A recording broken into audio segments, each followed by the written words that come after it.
This is a video about the Hopewell Culture Pre-Columbian ruins in southern Ohio, specifically in Chillicothe, Ohio. When Europeans started to settle North America, they actually discovered, especially in the Ohio River Valley area, the Mississippi, the center of North America, they discovered all sorts of ruins. These were nearly all earthwork structures, so mounds, pyramids, circles. Some of them are very, very large. Because they were earthwork structures, a lot of them have either been built over or plowed under. So, although a number remain, you're looking at a picture of some of them, a lot of them were destroyed or are difficult to find. There were also, in fact, some cases of stone structures. There were several what appear to have been maybe stone fortifications in upstate New York that unfortunately were destroyed in the 1800s. The rock was used for building roads and things like that, but they were actually quite sizable. And there's controversy over some stone ruins, some walls, some caves, things like that, scattered around North America that may also have been there. These are quite a mystery, in fact. The Indians that were encountered, the people that were encountered, like the Wampanoag in Massachusetts, or the Shawnee Indians here in Ohio, and many other peoples that live there, in most cases, were not occupying these ruins. They sometimes said they didn't have any idea where they came from. Sometimes they attributed them to their ancestors. Sometimes they attributed them to some group of people that they had defeated or conquered before. Sometimes they attributed them various kinds of supernatural beings. Giants are frequently mentioned, or other kinds of strange creatures. And there's some overlap between the stories of conquering somebody else and seizing their territory and the supernatural, because sometimes they say, like, we defeated some kind of supernatural beings or giants or something like that, and then we started living here. One of the main concentrations of this is in Chillicothe, Ohio, at the Hopewell Culture National Historic Park. And this is about an hour's drive south of Columbus, which is the capital and is located in the center of the state. Let me just show a little bit more. So this is a picture of the Mound City, and I'm going to show a lot of slides that I took, a lot of pictures I took of a walk through this particular part of the ruins. But let's take a look a little bit down here of the whole complex in the Chillicothe area. We'll come down here. So there's 6 actual sites in the national park. And this is a, let's see, I'm going to have to roll down a little to find the map. Here we go. Okay, so this is the Chillicothe area. This is the Co2 River, which goes all the way up through Columbus and seems to have been kind of a main waterway for whoever these people were, as well as the American Indians, the Shawnee, and other peoples that lived here back in the 1700s and 1800s. And I'm going to talk mostly about this one right here. This is the Mound City group, and this is what I actually visited, and only a couple of them are open to the public in general. And so these are actually historical drawings that were done by people who surveyed these sites back in the 1800s, I believe, which show the locations of the walls, and you'll see those in Mound City and the mounds. Many of which appear to be burial mounds, and so human remains have been found inside them, for example. There are also other structures that maybe are something else. Most of them have a similar repeating structure. There's a big circle here and a big square, and in fact the circles and squares are the same size, or almost the same size. You notice 22 acres for the square and so forth. They are said to be aligned with the stars. A particular axis along them actually supposedly is pointed at the point on the horizon where the sun rises or sets on the solstice. At least that's what the educational videos at the visitor center indicated. I'm not a scholar of this. There are many books from scholars that you can buy at the visitor center, and I haven't delved that deeply into the Hopewell culture. The Hopewell culture is named after Mordecai Hopewell, who owned one of the farms on which some of these ruins were, I don't want to say exactly found, but I mean they had been found by the early settlers, and many of them were plowed over and partially damaged. It's a long story. So let me show you how you can get to these ruins. So this is OpenStreetMap. It's a sort of open source free alternative to Google Maps and things like that. So this is the location of the John Glenn Columbus International Airport. And so I thought that was a good place to start, where you might start your trip if you're interested in visiting these area. So this is the airport right here, and there's sort of a complicated route, and you end up on Interstate 270, also known as the Jack Nicklaus for the golfer highway. So this is actually a beltway. It runs in a complete circle around Columbus, which is the state capital. The main international airport is located right here. So you would come down along I-270 and then get on to, let me pull this back up here, on to US Route 23, which goes directly down to Chillicothe, or Chillicothe. I'm not sure exactly how to pronounce it. Circleville, I've been told, is actually named after a mound, not a mound, but a circular earthwork structure that was found there when it was originally settled by Europeans. So let's take a look at Chillicothe in a little more detail and show you where I'm going to, sorry, that's a little bit. Chillicothe is located in Ross County in southern Ohio. So what I'm actually going to show you, right, is here. Okay, let's see if I can get a better shot of this. And I apologize for some slight delays. So you come off of 23 over here, and you have to come around and end up here. The visitor center is right here, and then this is the Mound City. This is open to the public pretty much all the time. I was there a couple days ago, so right after Christmas. And these show them, primarily these are mounds, and I'll show a lot of pictures of these mounds. They're sort of conical in shape. And there's also a wall, I would call it a wall, that encloses the entire area. And this is the Co2 River. And in fact, all of them appear to be closely, they're all built right on the edge of rivers and tributaries of the rivers, presumably for easy access. They're thought to be of religious use and not to be fortifications. That's something I'll say a little bit more about later. Supposedly they've been able to rule out some kind of stockade structures or things on top of the walls. So it's an example of a stockade here, and stockades and things like this were actually common in ancient times, and among the American Indians they would fortify their villages. This is of course one made by the Europeans, but same basic concept, and you could very well envision that these earthwork structures are in fact foundations and fortifications. And before I get to my slideshow, I'm going to show you the pictures of all of this. That was a very common interpretation of many of these structures when they were found by the settlers. They're often located at strategic locations. They were often interpreted as some type of fortifications rather than for some kind of religious purpose, which has become a popular interpretation today. So let's take a look at the actual pictures that I took of this. Let me blow this up to be full screen. So I took about 70 pictures during my visit. I walked around the Mound City. So let's take a look at the Mound City. So actually this is in the visitor center before I started walking around. This is one of the more famous, I don't know if this is the actual one they found. A lot of times what's displayed in these visitor centers and museums is actually a cast molding, something like that. So you can see that it looks like a raven. It's a pipe that you smoke, probably of American Indian manufacture, and it's very detailed. And a lot of these pipes that were found at the Mound City, and let me pause the slideshow so I can control it. So a lot of these pipes were found in the mounds when they were excavated. And they're made of various exotic materials, some of which are from hundreds or even thousands of miles away from Ohio. So it's unclear how these people got the materials. This is about mica. So mica seems to have been used for jewelry or other things. A huge quantity of mica was found buried near the cremated remains of someone inside of one of the mounds that was excavated. And it presumably came from the North Carolina mountains, so many hundreds of miles away. There's not much known. I mean, not much has been found to indicate that there were trade routes or other things going on between Chillicothe area and these places where these materials seem to have come from.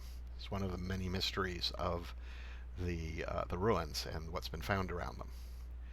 So this is, I'm walking out of the visitor center and I'm taking a picture to my left of several of the mounds. Now there's a long history to these. The reason they look so beautiful and smooth is because they've been reconstructed, they were excavated, they were plowed by farmers. There was actually a World War I army camp here at one point, although they tried to build around the mounds and avoid destroying them during that period. So take this, again, like a lot of this, with a little bit of a grain of salt, because you're actually seeing a modern reconstruction. Now, the materials are the same in some inside of them and so on, but there is some human sort of modern sort of artwork being done here to rebuild them to what we think they probably looked like hundreds or even thousands of years ago. So we have, pictures and surveys that were done back in the 1800s before when they were less damaged by modern farming. So this is a pathway leads up to it. There's an entryway. You can see enclosing the mounds what I call the wall. It's a couple feet high. Again, the current theory is that this is just a ceremonial wall or something like that, that there were no fortifications here, no stockades or other blocks, that this is not a military facility. So let's keep going. Nothing very much there. You can see more of the structure. I'm looking off to the right-hand side. There we go. Some of the other structures. All right, so, okay, they don't want you to walk on the mounds because that causes problems, damages the, this is the mound where the mica was found. This is one where, so I think 4 people's cremated remains were found here, as well as a huge amount of mica, which would have been like a huge fortune, presumably, for the person that was buried here. So there's some suspicion that they use these mounds are burial mounds of very important leaders or religious figures or something like that. But we don't really know. So I'm looking off at some of the others. There's a rectangular mound. You can see it in the middle here behind most of the other mounds. It seems to have been a flat area. So I wandered around a bit, take a look at it. You can see the area is flat. This is Mound 7, where a number of things were dug up. These mounds are complicated structures. They have layers of clay, sand, gravel, etc. I mean, they're not simple structures like people just gathered up some dirt and threw it here. There's some degree of construction here, and the materials that were used to make the mounds last a long time, which is why they're still here. I should mention that based on dating things found in the mounds, the human remains, things like that, I didn't go into detail to find out exactly what types of dating technologies, presumably radiocarbon dating and things like that, were used. So these things are believed to have been occupied by people between about 100 BC and about 400 AD. So about the time of the Roman Empire, about the time of Jesus Christ and all of that sort of stuff. These people were living here and building these structures. So they're quite old. So I'm walking up to the sort of rectangular structure here. I didn't get up on, well, you're not supposed to get on top of it, but I didn't get too close to it. This isn't probably another, the theory again is that the conical shaped ones are probably burial mounds, and that was their function. Here's some more. There's quite a large number. There's like 20 or 30 here. I don't think I got close to all of them. I'm looking back at the visitor center here. And okay, so now we're going back. I walked across the area. Let's see, I'm just walking around a little bit, but let's see if we can go forward through this. Okay, so this is one of their things. They know that people the Hopewell people seem to have used spears. They didn't have bows and arrows. At least nothing's been found dating to that time that's a bow and arrow. After around 400 AD or so, they start to find bow and arrow things, and some people were buried with bows and arrows. In some of these mounds, they are interpreted as intrusive later burials by another civilization. They use a lot of sort of sugary language, but it's possible that the Hopewell people were basically overwhelmed by people with bows and arrows and more advanced technology, and that's why they sort of disappeared. But they talk about that in a very, roundabout circumlocution. So here we're closer to the other side, and it's right next to the Scioto River. So again, this is the wall that encloses all the mounds, and this is a pathway eventually leads, I think, down to the Scioto River, the paved area there that you see past thing. So this is on the other side. I'm opposite from the visitor center, and if you were to follow this down, you'd end up at the Scioto River. And now I'm, I believe, looking back at this is the center where you have this rectangular, whatever it is, rectangular mound, roughly rounded rectangular mound. So I walked around the other way, going back. So here they think like a hut or something was constructed. The theory is that actually these mounds started out as a hut and someone was buried in here, and they would eventually remove the hut and then just sort of keep piling clay and gravel and other materials on top to create these the mounds. So that's the current theory about what these are, at least by the government, as I understand it. A lot of them, they found these detailed effigy pipes. So again, these are pipes that you smoke something in, maybe tobacco, maybe something else, probably tobacco. They're made of various. A lot of these materials the pipes are made of are from very far away, and it's not clear how they got there. And so that's the pipes. And okay, we're getting to the last slide. So this is Camp Sherman. This was built during World War I, and it was literally on top of this area. Now there were sort of complaints from locals, and so they tried to preserve the mounds, and actually I think excavated some of them at that time, but they built the barracks and things in between the mounds and that sort of thing. But again, these ruins, especially since Europeans have settled the area, have taken a lot of a beating. They get it's prime agricultural land, so people plow over them. Cities have been built over them. So it's only relatively recently that there's been a big effort to sort of, preserve them, reconstruct them, open them to the public. I mean, it's not a new idea. The original charter of Ohio, put together by George Washington and his associates, actually had, sections calling to preserve a lot of these ruins and maintain them for future generations. Okay, that's just a close-up of it, and I'm back to the original one. This is the famous sort of Raven effigy pipe, which is one of the more impressive and well-preserved pieces of artwork, or whatever these things are for. They may have a religious or some other purpose, that were found in the park. Or, excuse me, not in the park, but in the ruins, in the mounds, when they were excavated.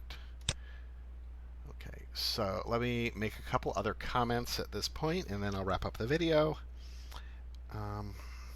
I think the major comment that I would make is to take the official interpretations and other interpretations. There are different theories, some of them pretty far out, about the origins and functions of these ruins, with a grain of salt. These are a very long time ago. I mean, these appear to be 2,000 years old. They could even be older if the remains that have been found, the pipes, the cremated remains, are something that were somehow put into these things later by people who occupied the area, which they claim, of course, happened with the bow and arrow using people who might be the precursors of the American Indians, like the Shawnee that lived in this area when the Europeans, invaded or settled, or whatever terminology you want to use. So to give an example, this is Monk's Mound, and this is near St. Louis. It's east of St. Louis. This is the largest pre-Columbian earthwork structure in North America. It's a roughly rectangular, and its base, so this is what I mean by the base, right around the base of this structure, is actually about the size of the base of the Great Pyramid. Now the Great Pyramid is 500, in a Great Pyramid in Cairo or in Egypt. It's one of the biggest ancient structures in existence. Now this thing is only about 100 feet high. I walked up there here when I visited St. Louis a couple of years ago. And so the Great Pyramid is much taller. It's an impressive structure, and it's very steep sides. That's not as apparent from this picture. So it would be very difficult for an invading army or someone to scale it. And if you get to the top, which is something like 100 feet by 100 feet, you can look it up on Wikipedia for the exact dimensions of it. So it's a flat top, and you can see everything in the St. Louis River Valley. All the way to the horizon, you can see St. Louis, you can see the St. Louis Arch, you can see all the buildings in downtown St. Louis. You can see in every direction, and it seems to have been the center of the Cahokia civilization. Now this is later. Based on, again, on dating, human remains and other things found in the area. There's much more in the area. This is around maybe 1200 AD, so it's much later than the Hopewell people. The point I'm making, though, is although they talk about sort of a religious purpose, this might be some kind of, like a temple or something. The fact is, it looks for all the world like a military fortification. A king or a ruler or whatever, a general, someone, they could stand and put lookouts on the top here, and they'd be able to see, not everything, but they'd be able to see with great detail what was going on and spot invaders and rebellions and other things from this location, as well as any kind of emergencies, fires, floods, anything that's going on, they would be able to see from up here. And again, it has a very steep side, so even without any other fortifications, or, for example, sort of like the equivalent of barbed wire, I mean, they would use like sharp wood and thorns and things like that to fortify American Indian villages against attacks. So this could be very well have been fortified in ways that would never survive, 600 years of 800 years of abandonment, right? We wouldn't be able to tell that those things were there back in the day. And similarly, there could be a stockade and other fortifications here. So it makes a lot of sense as a military structure and installation. A lot of the people that promote it and write about it tend to downplay the military angle. So the point is just to take some of the stories about what these things might be and what the people who use them, who they might have been. We really don't know very much. Imagine the complete destruction of our modern civilization. Maybe a plague kills everybody. We have a nuclear war, uh, an asteroid impact, all kinds of these catastrophes that could happen. What's going to survive? Within a few hundred years, the vast majority of our modern buildings will be completely destroyed. Skyscrapers will fall down. A few stone things will survive. Earthwork structures like this will survive. Miscellaneous things will survive. If something is buried in a very dry desert area, it will sometimes survive a very long time. But you have a very, very sketchy picture of what was going on. And so your theories about what these things might be there's a lot of speculation, no matter how scientific people make it sound. So let's go back. I'm going to wrap up now, and let's reverse. Okay, I just want to show again where the Hopewell this is the Hopewell Culture National Park is located in Chillicothe. It's about an hour drive south of Columbus, and so this is actually the route from the Columbus International Airport, the John Glenn International Airport. You go around on 270 and you take 23. The most direct route is 23, so wherever you were in this area, you'd probably want to get on 23 and just take it down here. Again, it's about an hour drive to this area. There are other ruins like the Serpent Mound further south, about an hour's drive further south. You can find the Serpent Mound, which is considered one of the most impressive of these ancient ruins in Ohio. So this video was produced on December 31st, 2019. That's right on New Year's Eve. And if you like it, please like it. Please let me know if you have any feedback, any suggestions for improvement. And we do actually have a Patreon account, so if you want to provide some support for our miscellaneous educational videos and other content, we would of course appreciate that. So Happy New Year.